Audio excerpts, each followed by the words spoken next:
వైఎస్ఆర్సీపీ కర్నూలు నియోజకవర్గ సమన్వయకర్తగా మాజీ ఎమ్మెల్యే కర్నూలు జిల్లా అధ్యక్షుడు ఎస్వి మోహన్ రెడ్డి నియమితులయ్యారు. పార్టీ అధ్యక్షుడు జగన్మోహన్ రెడ్డి ఆదేశాల మేరకు నియామకం చేపట్టినట్లుగా పార్టీ కార్యాలయం ప్రకటించింది. ఎస్వి మోహన్ రెడ్డికి 2024 ఎన్నికల్లో కర్నూలు సీట్ కేటాయించలేదు. అప్పటి వరకు సిట్టింగ్ ఎమ్మెల్యేగా కొనసాగిన హఫీజ్ ఖాన్ కాకుండా ఐఏఎస్ ఇంతియాజ్ ఖాన్కు వైసీపీ సీటు కేటాయించారు. అసంతృప్త హఫీజ్ ఖాన్ సహాయ నిరాకరణ చేయడంతో టీడీపీ కూటమి గాలిలో ఇంతియాజ్ ఖాన్ ఓటమి చవిచూశారు.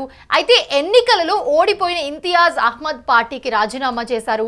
ఎన్నికలకు ముందే సైలెంట్ అయిన హఫీజ్ ఖాన్ ఎన్నికల తర్వాత నియోజకవర్గంలో అడ్రస్ కూడా లేకుండా హైదరాబాద్కు మకాం మార్చేశారు. అడపాదడపా నియోజకవర్గానికి చుట్టపు చూపులా వచ్చి దర్శనమిస్తూ ఉన్నారు. అయితే ఎట్టకేలకు చూస్తే గనుక జగన్మోహన్ రెడ్డి కర్నూలు నియోజకవర్గంలో పార్టీ వ్యవహారాలు జిల్లా బాధ్యతలు చూస్తున్న ఎస్వి మోహన్ రెడ్డికి బాధ్యతలు అప్పజెప్పారు. ప్రస్తుతం 2014లో చూస్తే గనక ఎస్వి మోహన్ రెడ్డి కర్నూలు నియోజకవర్గం నుంచి గెలిచారు. వైసీపీ ప్రతిపక్షంలో ఉన్నప్పుడు పార్టీ మారి టీడీపీలో చేరారు. తిరిగి 2019 ఎన్నికల నాటికి మళ్ళీ వైసీపీలోకి వచ్చారు.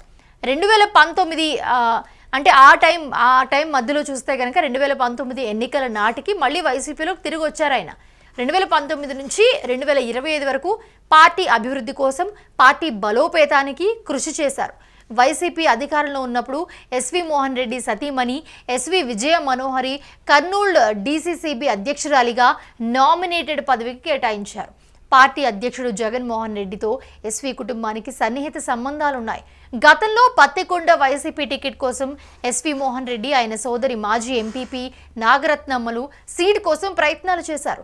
దివంగత మాజీ మంత్రి ఎస్వి సుబ్బారెడ్డి 3 సార్లు ఎమ్మెల్యే, 1 సారి మంత్రిగా పనిచేశారు. ఆయన చేసిన పలు అభివృద్ధి పనులను ప్రజలు గుర్తుంచుకున్నారని, తమకు నియోజకవర్గంలో బలమైన వర్గం ఉంది, పలుసార్లు గుర్తు చేయడం జరిగింది, ఆ వర్గం సంబంధించి మాకు బలమైన వర్గం ఉందని చెప్పి ఎస్వి సుబ్బారెడ్డి పత్తికొండ నియోజకవర్గం నుంచి 3 సార్లు ఎమ్మెల్యేగా గెలిచారు.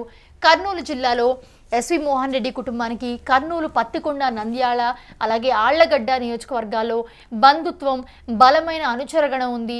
జిల్లా స్థాయిలో రాజకీయాలు చేసే సత్తా సామర్థ్యం ఉండటంతో వైసీపీ అధినేత జగన్మోహన్ రెడ్డి కర్నూలు జిల్లా అధ్యక్ష బాధ్యతలతో పాటు కర్నూలు నియోజకవర్గ బాధ్యతలు అప్పగించారు.